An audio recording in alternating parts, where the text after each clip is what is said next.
Welcome to West Virginia Beer Roads, a podcast all about beer from a West Virginia perspective. I'm Erin McCoy, here with my podcast partner, Charles Bockway. Thank you, Erin. You know, it was about, I believe, a little over a year ago that we first introduced our podcast listeners to the Bullock Distillery. Yeah, it was an entire year ago, which seems like yesterday and also an eternity. But I'm definitely looking forward to getting into what they have to tell us today. Well, so let's introduce our guests today. First, we have Scott Ferris and then Ty Bullock with the Bullock Distillery. Guys, welcome to West Virginia Beer Road. Hey. Well, thank you. Thanks for having us. Well, last month, the West Virginia Alcohol Beverage Control Administration issued the Bullock Distillery the final permits. Talk about how that feels and what it means to you. It's a great relief. It's very exciting to get those final inspections through the ABC and through the city and everything. And we're ready, and I'm glad that they're ready for us. Great. Absolutely. Couldn't say it better.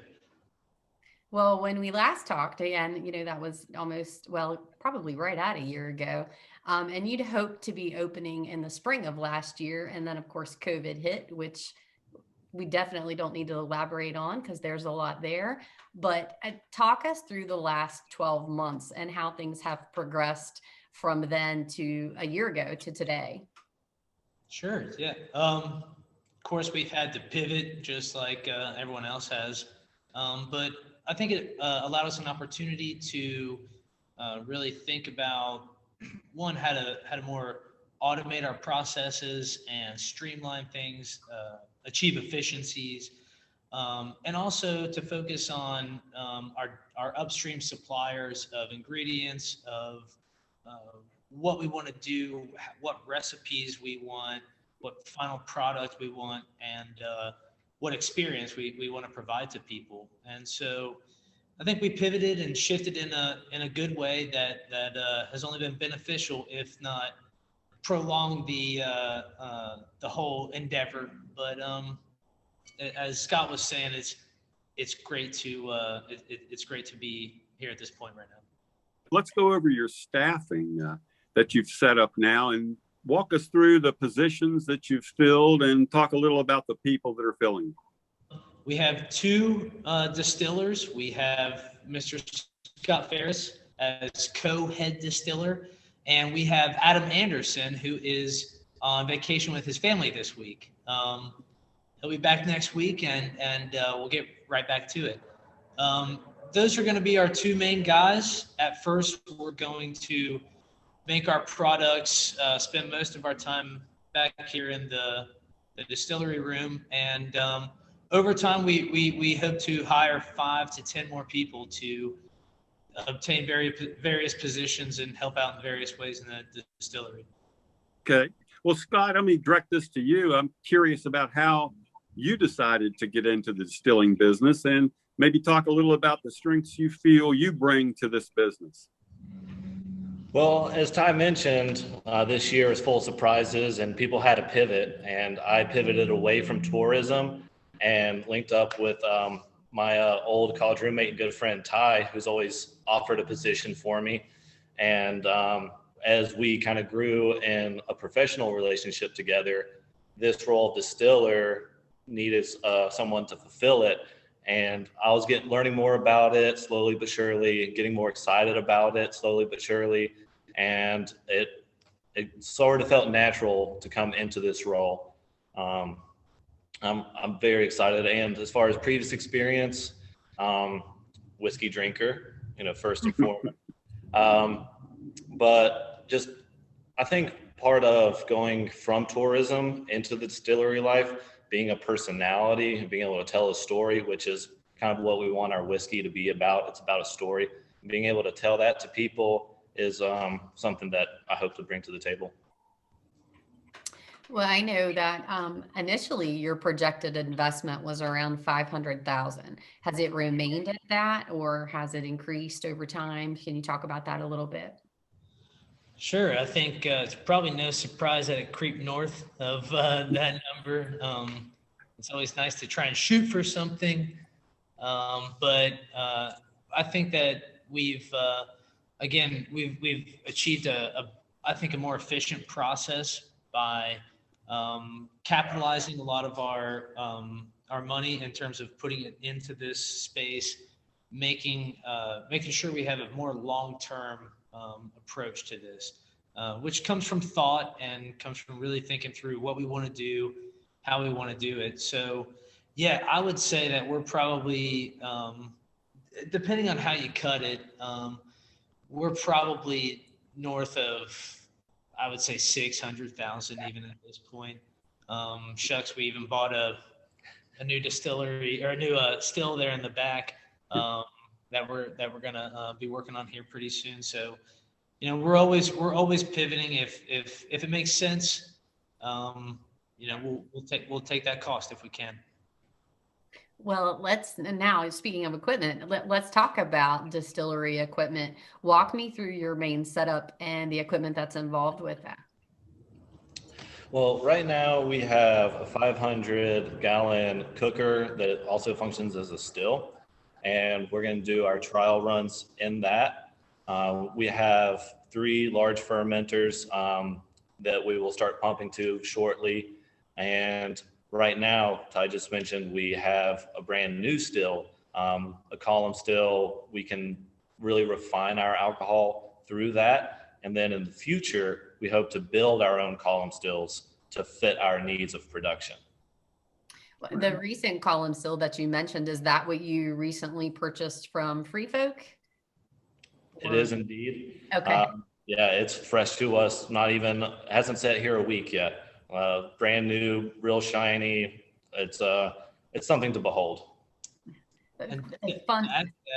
I think we've been working with RCBI on fabricating these 2, 3, or 4 stainless steel reflux column stills here behind me.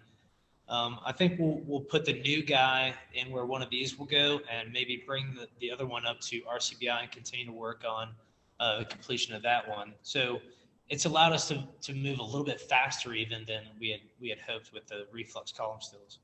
That's great. And what a good find for you all to be able to find that equipment and be able to fit, you know, into your distillery. That's great. Do you have, in addition to that, I know that probably just came up, but do you have additional equipment purchases in mind going forward, aside from the column stills you hope to work towards? Honestly, hopefully no. I hope we're done on capital expenditures at this point. As I said, we would like to continue to just finalize these 2 ones that we've been working with RCBI on that are very close to being done, but not quite there yet. So I think we'll focus on that in the short term, and who knows what the future will bring. Well, I remember when we talked to you first a while back, part of your original plan was to make potato vodka, and you were going to use like some potato crop from a local kind of urban potato farm down the street from the distillery. Is that still a part of the plan? You know, it's not too late to say one way or another, because they say the best time to plant potatoes is in about a week, St. Patty's Day. So we're having that discussion right now about what we want to do. It's actually Scott's also my roommate over about 2 blocks away, and we have a side yard that we've been growing these things in, and we did 2 years of the same potato crop, you know, the children of the potato crop, and we did a lot of research on it. We used the Ruth Stroud method of hay layers, and that way you sort of avoid some of the issues that you normally would get with potatoes. When COVID happened last year, I basically just tried to save the crop as much as possible. There's a couple bags of it sitting at our Greenbrier County farm where our water is going to come be sourced from for the whiskey. But they're all sitting in some bags right now in Greenbrier County. So thanks for bringing it up, Charles. It's a touchy subject right now. Well, that was just something. I always liked your interest in using local ingredients, you know, like your local water. I mean, you want to get water from Pocahontas County there, or I guess it's Pocahontas. Greenbrier County, you said that. But like I heard recently too in an interview that you were also talking to this is where I get in Pocahontas County, was a farmer up there. You were talking about maybe sourcing some heirloom Heirloom Corn from. So talk about that relationship, and what would that corn end up in? What kind of products? Well, another one of our college buddies, Adam Creighton, he's been working at the Gesundheit Institute. He's kind of head honcho there, and we've reached out to him about possibly sourcing corn, as you said. And we're particularly interested in finding heirloom varieties, especially ones native to West Virginia. And we're thinking about making either straight corn or maybe like a wheat or a rye, some variety of whiskey with 100% heirloom corn. I feel like it's a frontier in the distilling operation, not bulk corn. You go to the farmer, you talk about the varieties, you help develop those varieties specifically to the taste for yourself and your customer. Well, having said that, it's, I think, time to go through your initial product lineup as far as your list of products that you hope you're going to start with and make. Which ones do you think are going to be important to your success? So that's kind of a two-part question. First being, what do you plan on making? And then what do you think is going to be the ones that make you successful?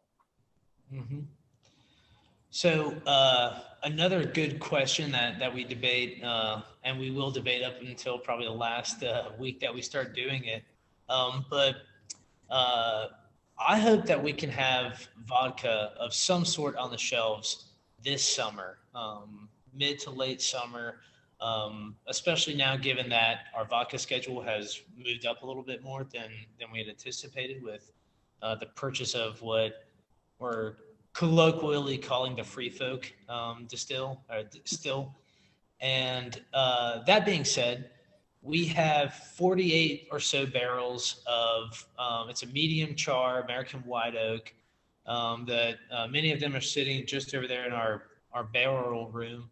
And so we kind of go back and forth on how much, and I think that'll come from experience in running our fermenters, understanding the efficiencies that we want to achieve and our limitations. And I imagine that we'll probably go back and forth between filling those 48 barrels up and making as much vodka as we can. A benefit of our business model is that cash is not truly driving us in the immediate sense. We have very low debt. We've kind of bootstrapped everything that we have now. So that allows us to sort of focus on the products that we want to make, the ingredients we want to focus on, and making the best product that we think people will enjoy. All right. Well, have you decided how you're going to handle packaging your products? I don't know who to answer. Hard questions. We've been talking with a couple we've almost talked about, I think we've both sat down and sketched out a couple different things for our product line. We think maybe even the product itself will give us some inspiration what the packaging and labeling will look like.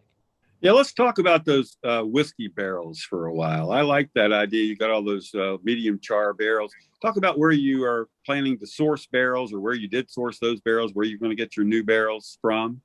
I like the idea of working with the barrel company down in Greenbrier County, outside of Lewisburg. You know, of course, we try and source everything as local as possible. We want to achieve a West Virginia flavor. We think that's unique.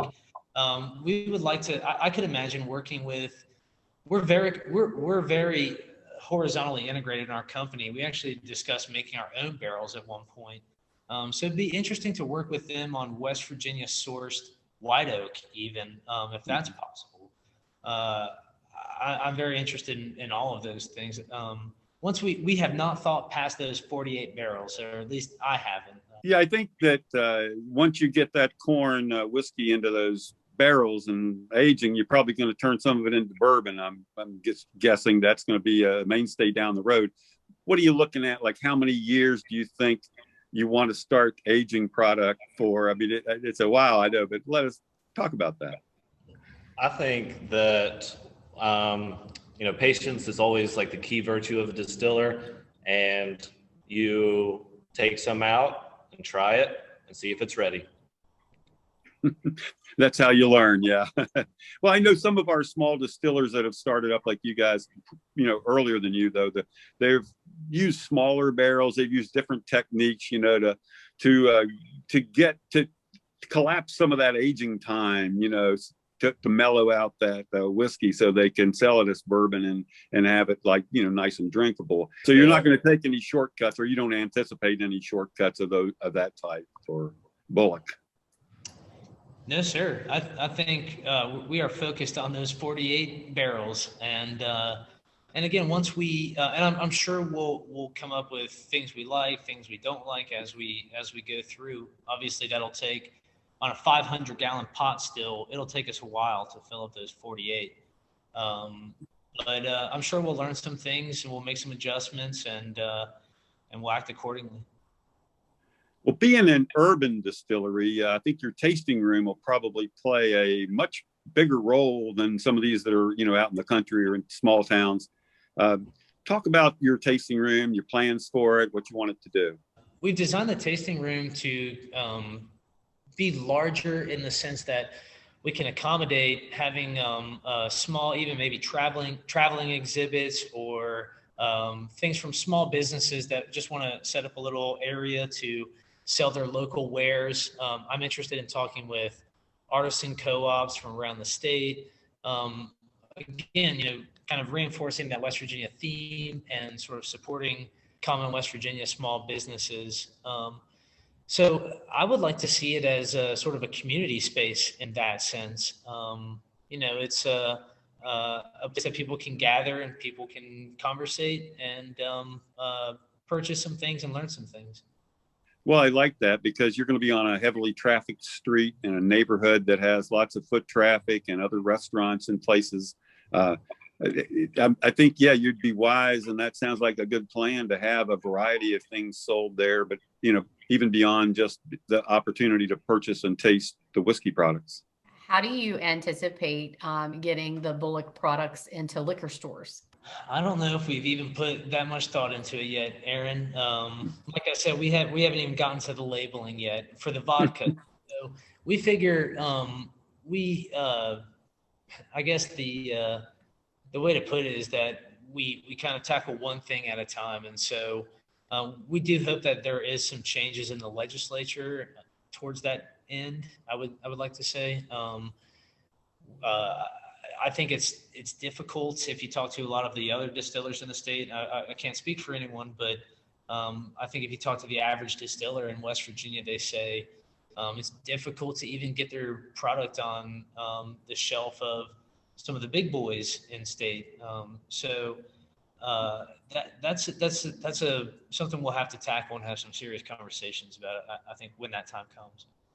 I can definitely understand that. I mean, I see how challenging that is. Have you began to at least develop some sort of list of bars or restaurants that you hope to see your products in, maybe in your immediate area or some, at all in Charleston? For the vodkas, yes, I hope that, to answer your question truly, I hope everyone carries our product. Well, of course. Now, and I hope that we can meet those price points that can allow for that. I think that people from out of state travel to new places and new states to experience what that state is about, those new flavors, that sort of unknown je ne sais quoi of that area. And so, I hope that we can be in every bar in the near vicinity. I think that there are two major things that in the legislature that people are looking towards that would help those ends that you're talking about, like getting those into people's hands, into the consumers' hands. The governor has proposed recently, some things that aren't really favorable in taxation to the alcohol industry or alcohol production industry in the state. And I know that he wants to raise the liquor markups quite a bit. Have you guys had any thoughts on those issues? Absolutely. Obviously, any cost increase is going to be significant to any business. In an industry like ours where the margins are pretty slim anyway, and the taxes are very relatively high to the actual operational cost of the product. Yeah, I mean, I think the proposal is to go from 29 to 38 and a half or something like that percent for distilleries. It's a 10% increase. That's a 30% relative to the increase. 30% cost that's gonna be hard for any industry to absorb. Either that eats into your profit margins or you pass it on to the consumer. Both of those are not great things. I understand the brewery industry is getting it really bad, and the winery industry as well. None of these bode well for especially new guys like us that are getting into the industry. Yeah, I mean, we've seen in the last year or two, we've had 4 or 5 new licenses issued, including yours, in the small distillery industry. And boy, it's been a hot thing, and it's just a shame to see. It looks like it's going to get penalized for trying to grow a business in the state, and you hate to see that. I'm with you on that, and we sure hope that maybe that doesn't happen like they're talking. We hope. Yeah, we'd be amiss to not even plug our other roommate, Ross Williams at Bad Shepherd. And we've had conversations on this very topic about this increase. And as an established brewer in this town, I mean, he takes it very seriously, and he is curious as to what exactly it would entail, but it looks grim, I think is one of the words he used. Yeah. Hey, but speaking of working with a local brewery, I know there's a distillery in the state that takes a little beer from one of our small breweries and distills that beer into a malt whiskey. I mean, and is that something that, I'm not saying you've committed to doing that. Is that something you would consider though? We talk about this all the time. We think it's a great idea. One of our biggest limitations is fermentation. If we could speed that process up, and especially as we've been saying, we love to have these synchronicities with fellow local small businesses, West Virginia-based businesses, West Virginia products. Absolutely, and the more that these industries grow, the more that we can rely on each other for those kind of things, these collaborations. Absolutely, we look forward to it. Is there an official opening date for the Bullock Distillery? Depends on what you mean by official, Aaron. I would say that grand opening plans. Do you have any grand opening type plans? Yeah. I'd say when we have those vodkas on the shelves is when we'll do the super grand opening. I hope that before that we can have the tasting room open. We could have small events with pop-up shops or things of that nature. So we could have some soft openings. We'll be back here working. So in that sense, we're open. We're open for business. But when it comes to consuming the product, a little bit more time. So hopefully this summer. Yeah, well, we're so excited though to see that you got your license issued, all your final permits, and you're now over there distilling and getting things started, and you're going to fill those barrels. You're going to have that vodka tank done, and we're going to see some product bottled and out in the tasting room. And thank you guys for the opportunity to talk, and we look forward to sampling our product with you guys very soon. All right. Well, we've been talking with Scott Ferris and Ty Bullock of the Bullock Distillery in Charleston, West Virginia. And Aaron McCoy's been on as my co-host. I'm Charles Bachway, and I want to thank everybody for listening in to West Virginia Beer Roads Talking Whiskey. This brings us to the close of another podcast. Remember, you can subscribe on Apple, Spotify, or your favorite podcast host. Thank you for listening to West Virginia Beer Roads. West Virginia Beer Roads is a production of BrilliantStream.com.